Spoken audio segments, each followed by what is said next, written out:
मेहनत का फल और समस्या का हल। मेहनत का फल और समस्या का हल मिलता है, मिलता जरूर देर से है लेकिन जरूर मिलता है। हेलो दोस्तों, मैं अनुराधा कुमारी आप सभी को अनु जर्नल स्टडी में स्वागत करती हूँ। दोस्तों, आज हम भारत के भूगोल के सीरीज में आज हम दक्षिण एवं मध्य भारत की पर्वत श्रेणियां एवं पहाड़ियों के बारे में पढ़ेंगे। देखिए, ये बहुत ही मोस्ट इम्पोर्टेंट होगा क्योंकि पर्वत श्रेणी, नदी और भौगोलिक क्षेत्र बहुत क्वेश्चन पूछता है। चलिए हम स्टार्ट करते हैं। पहले हम कुछ देख लेते हैं बातें। पहला है कि भारत में बृहद क्षेत्रफल में प्रायद्वीपीय पठार एक मेज की आकृति वाला स्थल है। यानी जो हमारा प्रायद्वीपीय पठार है, जो भारत का हम मैप देखेंगे तो जो यहाँ से नर्मदा नदी के क्षेत्र वाले जो क्षेत्र होते हैं उसको प्रायद्वीपीय पठार कहते हैं। प्रायद्वीपीय पठार एक मेज की आकृति वाला स्थल है जो पुराने क्रिस्टलीय आग्नेय एवं रूपांतरित शैलों से बना है। यानी जो हमारा प्रायद्वीपीय पठार है ना, वह आग्नेय और रूपांतरित शैलों से बना है। ये हम पहले भी देख चुके थे। प्रायद्वीपीय भाग गोंडवाना भूमि के टूटने एवं अपवाह के कारण बना प्राचीनतम भूभाग है। हम उस दिन देखे थे कि जो हमारा प्रायद्वीपीय भूभाग है ना, जो हमारा दक्षिण का भूभाग है वह प्राचीनतम है। हमारा नवीनतम कौन है? जो उत्तर भारत में जो जहाँ हम सभी रहते हैं, यह नवीनतम श्रेणी का इधर जो पठार है, चाहे जो मैदानी क्षेत्र है, सारे नवीनतम है। ठीक है। इस पठारी भाग में चौड़ी एवं छिछली घाटियां पाई जाती है। यानी चौड़ी प्रकार की होती है और ज्यादा गहरा वाली नहीं होती है। एवं गोलाकार पहाड़ियाँ होती है। यानी पहाड़ियों की जो आकृति होती है ना, जैसे कि आप ऐसे इस तरह हम लोग देखते हैं कि त्रिभुज की तरह ऊपर निकला हुआ रहता है, यानी कोण की तरह ऊपर उत्तर भारत की पहाड़ी हो, जैसे माउंट एवरेस्ट है और सब जितने भी पहाड़ी है, धौलाधर है, कंचनजंगा है, ये सब हम भारत के क्षेत्र में है। तो वहाँ की पहाड़ियाँ गोलाकार आकृति के क्षेत्र में होती है। ठीक है। अगला है कि इस पठार के दो मुख्य भाग होते हैं। एक तो मध्य उच्च भूमि वाला भाग, एक ढक्कन का पठार। अभी समझना है कि मध्य उच्च भूमि के भाग किसको कहते हैं, ढक्कन का पठार किसको कहते हैं।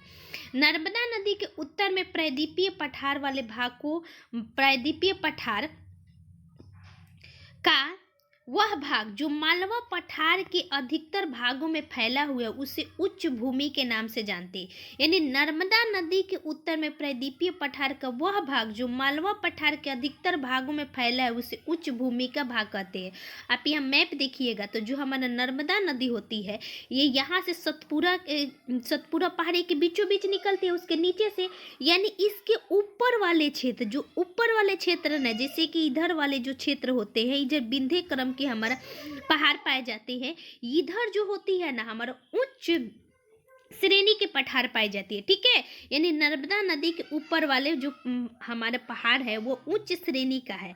आगे है हमारा अगला कि विंध्य श्रृंखला दक्षिण में मध्य उच्च भूमि एवं मध्य उच्च भूमि तथा उत्तर पश्चिम में अरावली से घिरी। यानी जो विंध्य श्रृंखला है ना, दक्षिण में मध्य उच्च भूमि से और उत्तर पश्चिम में, उत्तर पश्चिम के मतलब कि ये हमारा क्षेत्र जो होता है उत्तर पश्चिम होगा मैप में इस प्रकार, तो अरावली से घिरी हुई है। ठीक है।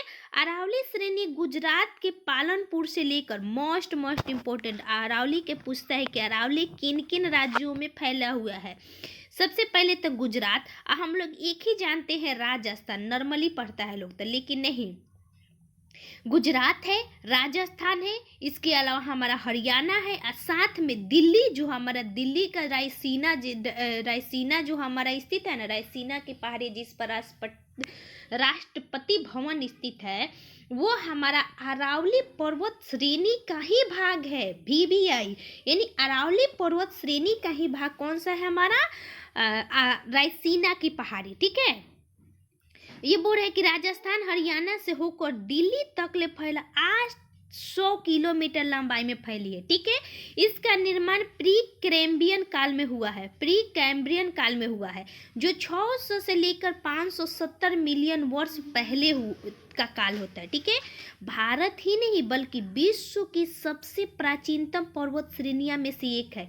यानी अरावली जो पर्वत है वो हमारा विश्व की सबसे प्राचीनतम पर्वत श्रेणियों में से एक है। ठीक है, इसकी सर्वोच्च चोटी गुरु शिखर है। गुरु शिखर पूछता है, जैसे कि हमारा हिमालय की सर्वोच्च चोटी कौन सा है, माउंट एवरेस्ट। ठीक है, उसी प्रकार हमारा जो अरावली है उसकी सर्वोच्च चोटी कौन सी है, गुरु शिखर।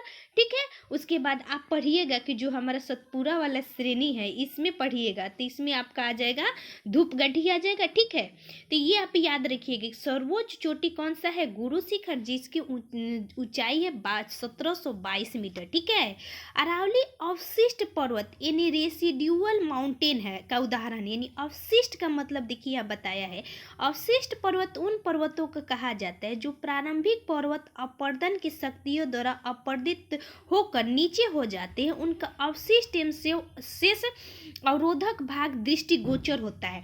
कहने का मतलब है कि अरावली पर्वत को हम लोग सबसे प्राचीनतम पर्वत कहते हैं, यानी विश्व के प्राचीनतम पर्वतों में से एक है।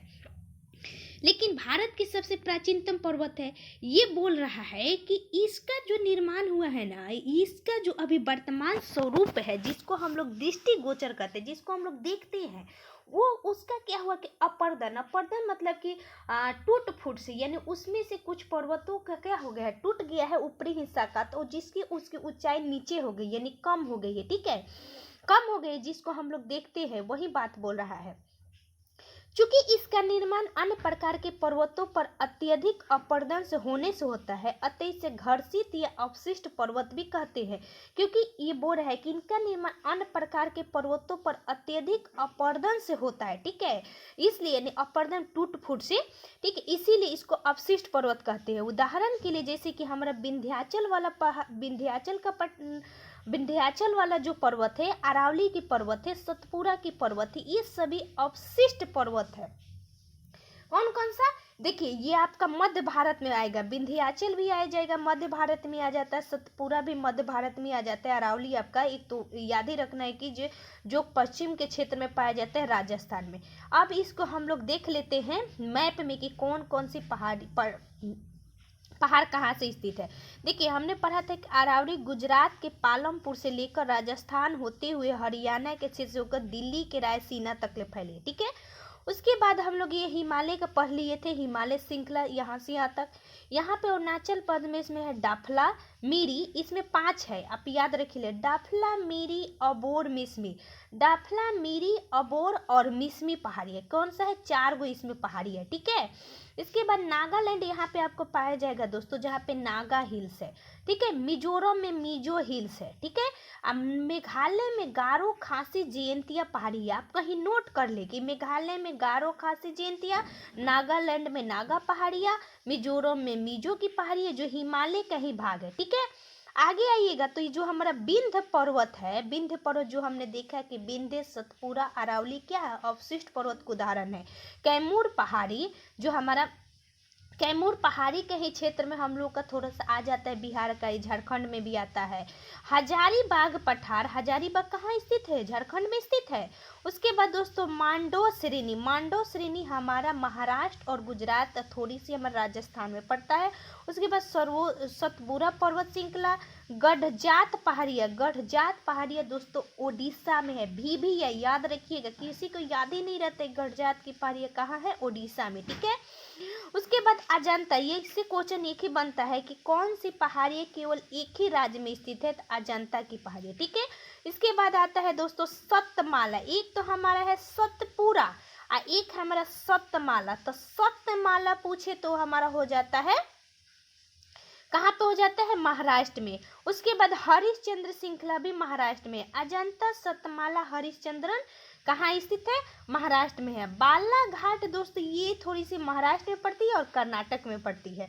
इसके बाद दोस्तों दंडकारण्य जो होती है हमारा, ये हमारा क्षेत्र है छत्तीसगढ़ और उड़ीसा के क्षेत्र में पाया जाता है। अगला हमारा VVI नल्ला मलाई। देखिए अन्ना मलाई जो भी पहाड़ी होती है तो हमारे दिमाग में सीधे रहता है कि तमिलनाडु में जाएगा। या केरल के क्षेत्र में जाएगा। लेकिन एक ही हमारा मलाई वाला क्षेत्र है जो तमिलनाडु, जैसे कि हमने पढ़ा था कि सत्यमलाई, सत्यमंगलम, ये सब करके हमने कहाँ पढ़ा था, तमिलनाडु में। लेकिन एक ही है नल्ला मलाई की पहाड़ियाँ, जो कहाँ स्थित है, और आंध्र प्रदेश में स्थित है। उसके बाद दोस्तों आता है नीलगिरी की पहाड़ियाँ। तो नीलगिरी की पहाड़ियाँ तो सबको पता होना चाहिए कि नीलगिरी की पहाड़ियाँ, जहाँ से ये पश्चिमी घाट इधर से आ रहा है, ये पूर्वी घाट आ रहा है, जहाँ पे मिलती है ना, इसी को हम लोग नीलगिरी की पहाड़ियाँ कहते हैं। ठीक है।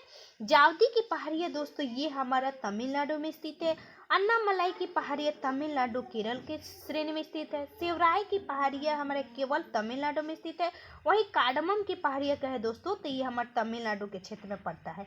अब हम एक एक करके बारे में समझेंगे, आप सभी इसको ध्यान से देखिए और कहीं नोट करते चलिए।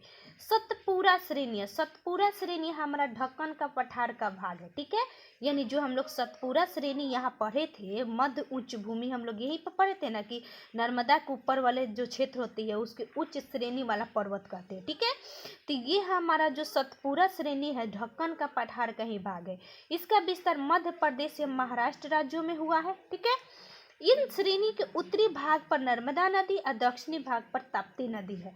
हम लोग पढ़ेंगे कि नर्मदा और ताप्ती नदियाँ का उद्गम भ्रंश घाटी से हुआ है। भ्रंश का मतलब होता है कि दो पहाड़ियों से जो निकले।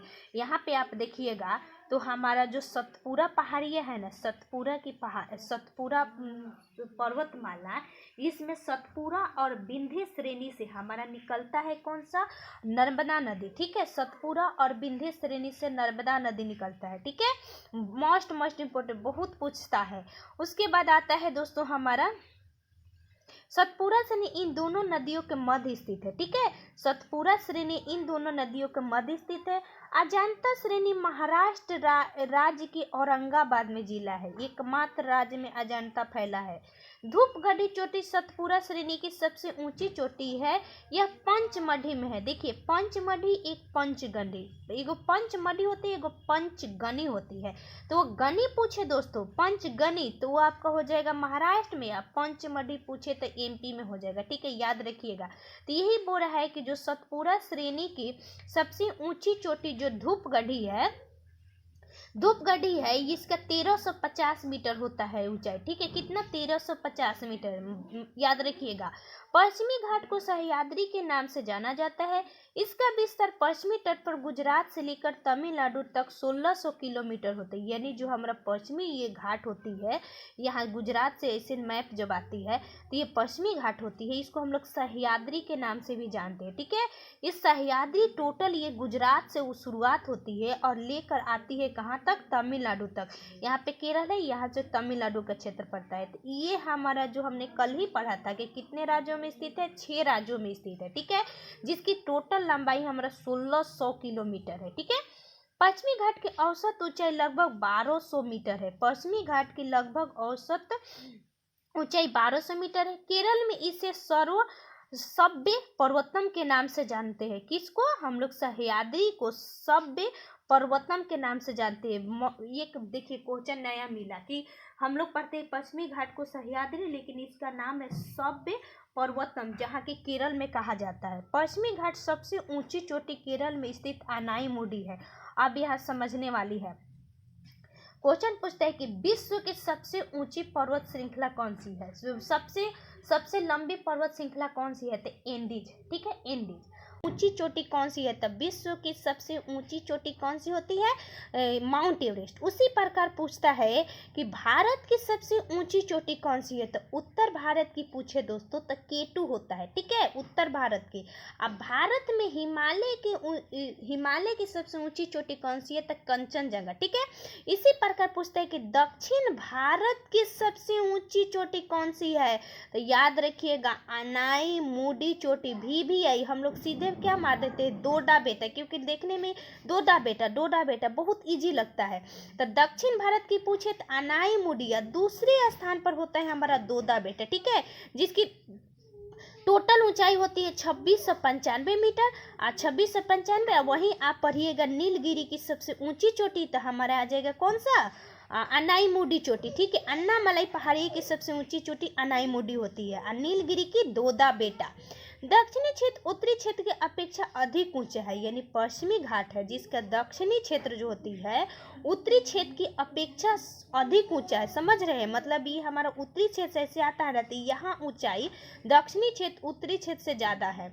उसके बाद है नल्लामलई पहाड़ी आंध्र प्रदेश कृष्णा एवं पेनोर नदियों के मध्य में स्थित है। यह पूर्वी घाट की पहाड़ियों में पूर्वी तटीय मैदान के समानांतर महानदी से नीलगिरी की पहाड़ियों के मध्य में स्थित है। समझ रहे हैं कि जो हमारा पूर्वी घाट की पहाड़ी है ये हमारा ओडिशा से लेकर नीलगिरी की पहाड़ियों के मध्य स्थित है, यानी ओडिशा जो हमारा तट यहाँ पे देखिएगा तब आंध्र प्रदेश आता है, उसके बाद हमारा आंध्र प्रदेश आता है, फिर इसके बाद इधर हमारा तमिलनाडु के क्षेत्र आता है। तो यहाँ तक ले नीलगिरी जहाँ है ना वहाँ तक ले हमारा पूर्वी घाट स्थित है। ठीक है, उसके बाद आगे बोल रहा है कि जावदी पहाड़ियाँ तमिलनाडु राज्य के उत्तरी अर्काट जिला में स्थित है। ठीक है, अर्काट जिला में पहाड़ियों की रानी से विख्यात नीलगिरी पहाड़ियाँ पूर्वी घाट एवं पश्चिमी घाट के सम्मिलित स्थल को अवस्थित है।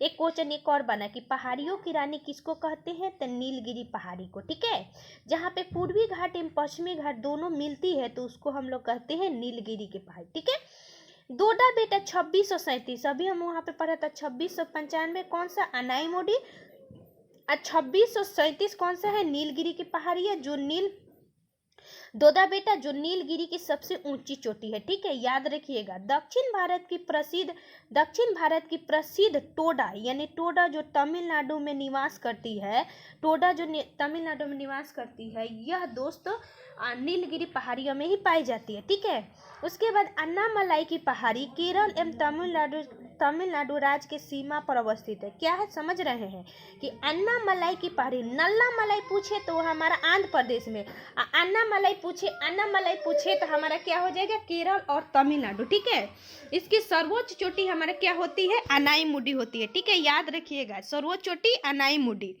नीलगिरी पर्वतमाला तमिलनाडु केरल कर्नाटक राज्यों में विस्तृत है। यह एक पर्वत ग्रंथि है। ठीक है, यानी नीलगिरी पर्वतमाला हमारा कहाँ स्थित है, तमिलनाडु में है, केरल में है और कर्नाटक में स्थित है। ठीक है, अब अगला है कि कार्डमम की पहाड़ियाँ दक्षिण भारत में दक्षिण पश्चिम घाट में केरल के दक्षिण पूर्वी हिस्से में तमिलनाडु के दक्षिण पश्चिम हिस्से में अवस्थित है। समझ रहे हैं, जो कार्डमम की पहाड़ियाँ है ना ये हमारा दक्षिण भारत में दक्षिण पश्चिम घाट के केरल के दक्षिण पूर्वी हिस्से तथा तमिलनाडु के दक्षिण पश्चिम हिस्से में अवस्थित है। देखिए यहाँ देख लीजिए, हमारा बोल रहा है कि जो कार्डमम की पहाड़ियाँ है ना, ये जो कार्डमम की पहाड़ी है ये हमारा केरल के दक्षिण पूर्व में पड़ जाएगा। ठीक है, दक्षिण पूर्व में, और तमिलनाडु के दक्षिण पश्चिम में पड़ जाएगा। तो यही बात बोल रहे हैं यहाँ पे, कार्डमम की पहाड़ियाँ सबसे निचली पहाड़ियाँ है।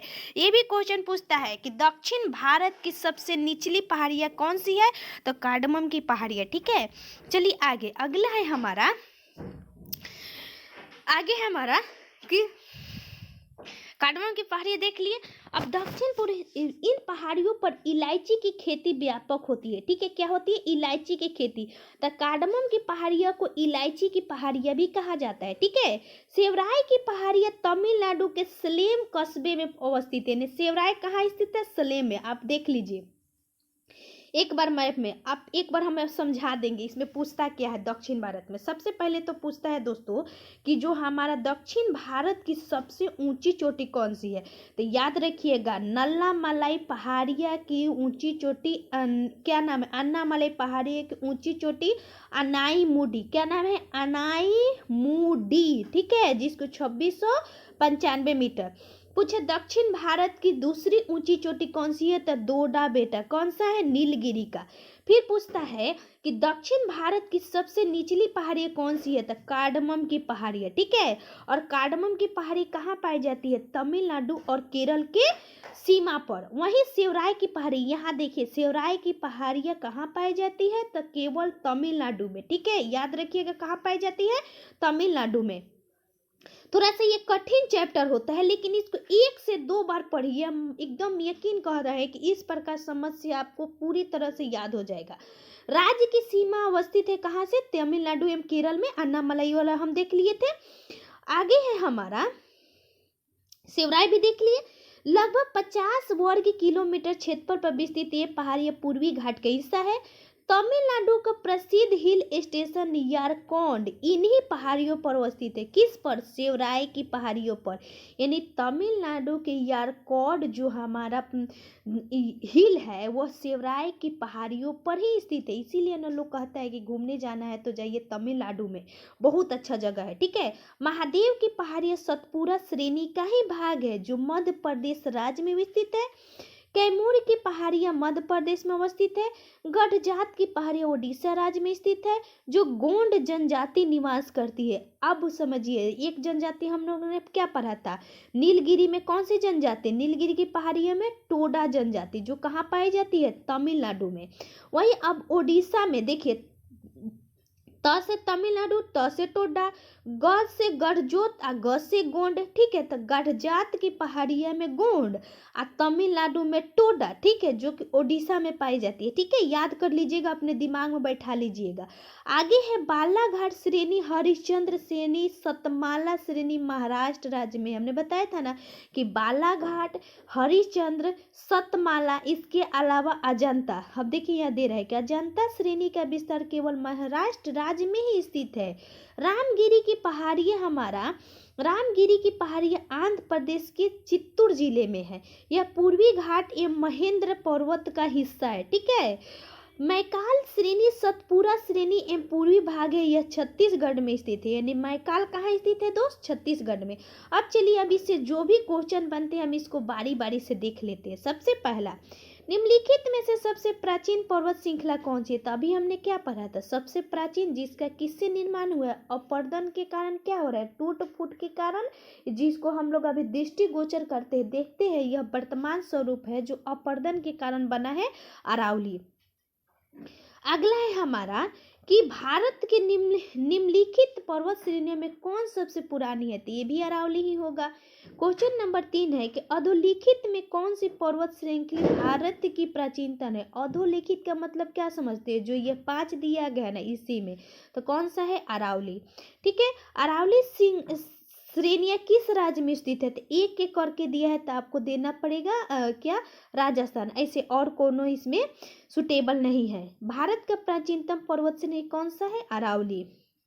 अरावली श्रेणियाँ की अनुपस्थित आयु कितना है? हमने पढ़ा था कितना? 570 मिलियन वर्ष। क्या पढ़ा था? 570 मिलियन वर्ष लगभग इसके यह पुरानी है। देश में निम्नलिखित में कौन सा भौगोलिक क्षेत्र सबसे प्राचीन है? यानी भौगोलिक क्षेत्र पूछ रहा है तो हिमालय का पर्वतीय क्षेत्र, ये तो नवीनतम है। उत्तर भारत का विशाल मैदान, ये भी नवीनतम है। अब तो 2 नवीनतम मिल गया, तब 2 छटना है। भारत का प्रायद्वीपीय पठार या पूर्वी तटीय मैदान, तो देखिए पूर्वी तटीय मैदान और भारत का प्रायद्वीपीय पठार, ये समझने वाली बात है। तो भारत का जो पूर्वी तटीय मैदान है ना, ये हमारा जो है जिसके अपरदन से ही इसका निर्माण हुआ है। ठीक है, तो हमारा सबसे पुराना है भारत का प्रायद्वीपीय पठार, याद रखिएगा, भारत का सबसे प्रायद्वीपीय पठार। आगे हमें निम्नलिखित में से रेजिड्यूल पर्वत, यानी रेजिड्यूल पर्वत का मतलब क्या होता है? हमने देखा था ना, इसका इंग्लिश ही होता है, यानी अपवर्दित पर्वत, जिसके होते हैं अरावली। ठीक है, अरावली यानी अपशिष्ट पर्वत। देख रहे हैं, अपशिष्ट पर्वत। अगला है कि दक्षिण भारत का, अब आ गया क्वेश्चन VVI, दक्षिण भारत की सबसे ऊंची चोटी। हमने क्या बताया कि दोदा बेटा मत मार दीजिएगा, दोदा बेटा नीलगिरी की सबसे ऊंची चोटी है जो दक्षिण भारत की दूसरी है। अब प्रथम कौन सी है? अनाईमुडी, जो अन्नामलाई पर्वत श्रेणी का भाग है। ठीक है, किसका है? अन्नामलाई की, जिसकी 2696 मीटर है। यह केरल के इडुक्की जिला में स्थित है। आगे है निम्नलिखित में से दक्षिण भारत की सबसे ऊंची चोटी। अब फिर आ गया दक्षिण भारत की सबसे ऊंची चोटी, तो क्या हो जाएगा? अनाईमुडी। ठीक है, अगला है क्वेश्चन कि भारतीय प्रायद्वीप की सबसे ऊंची चोटी कौन है? यानी प्रायद्वीप का मतलब कि दक्षिणी भाग, तो क्या है हमारा? अनाईमुडी। ठीक है, 2695। नर्मदा ताप्ती नदियों के मध्य स्थित है, कौन सा? सतपुरा की पहाड़ी स्थित है। कौन सा स्थित है? सतपुरा। अगला है हमारा कि उत्तर से शुरू कर दक्षिण की ओर नीचे दी गई पहाड़ियों का सही अनुक्रम बताइए। अब आपको दिमाग पे जोर डालना है। सबसे पहले आप मैप पे जाइए, मैप पे दिमाग पे जोर डालिए। तो सबसे पहले हम लोग आंध्र प्रदेश में आएंगे, ठीक है, क्योंकि यहीं से शुरू हो रहा है। फिर उसके बाद हम धीरे धीरे नीचे बढ़ेंगे। तो नल्ला मलाई कहाँ स्थित है? आंध्र प्रदेश में, ठीक है।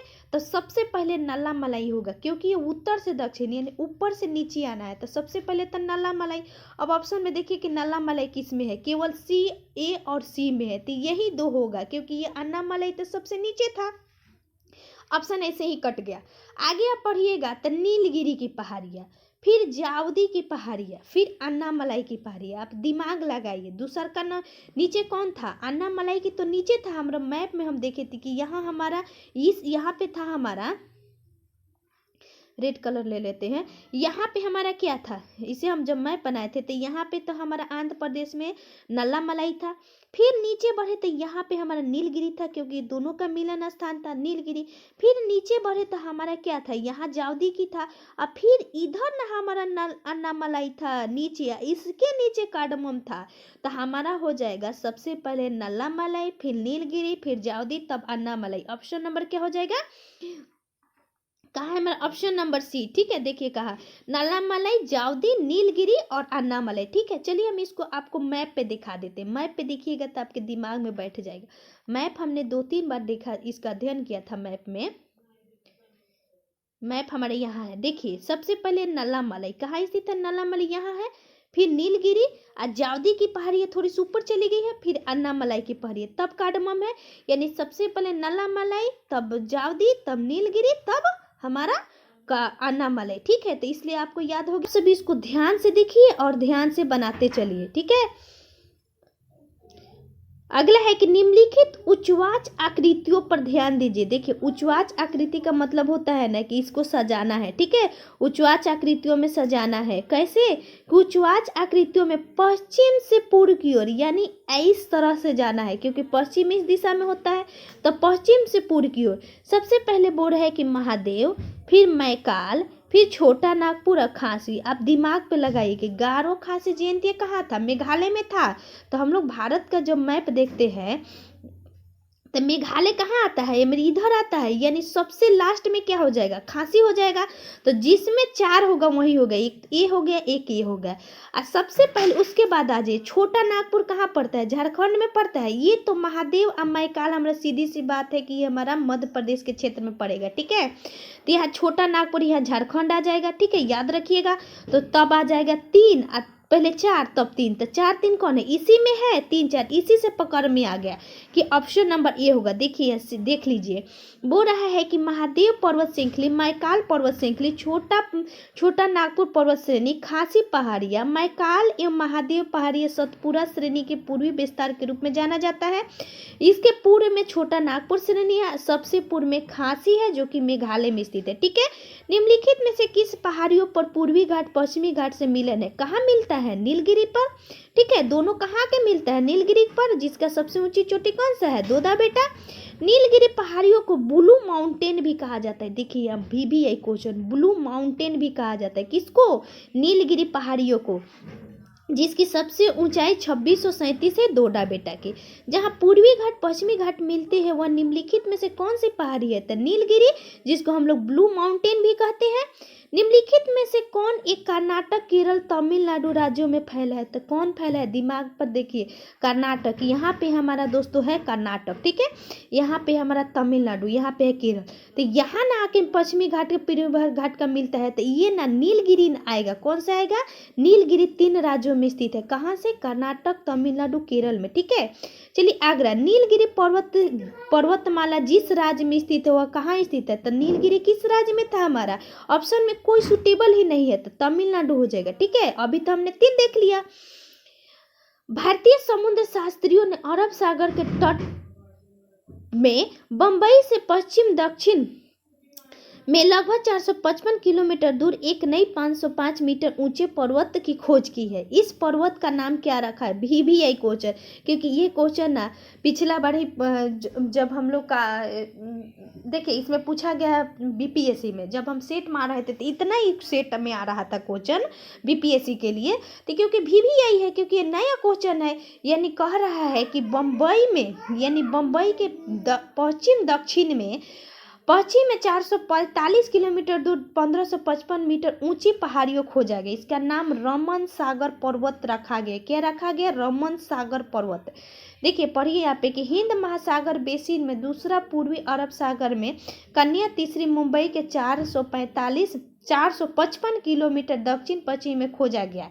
इस सागर का नामकरण महान वैज्ञानिक CB रमन के नाम पर रखा गया, जिनको 1930 ईस्वी में नोबेल पुरस्कार मिला था। निम्नलिखित कथनों में से कौन सा एक सही नहीं है? अब पढ़िए आप कि पश्चिमी घाट उत्तरी क्षेत्र के अपेक्षाकृत अधिक ऊंचाई है, यानी पश्चिमी घाट उत्तरी क्षेत्र में अपेक्षाकृत अधिक ऊंचाई है। ठीक है। पश्चिमी घाट में अनाईमुडी सबसे ऊंची चोटी है, तो हमने अभी पढ़ लिया।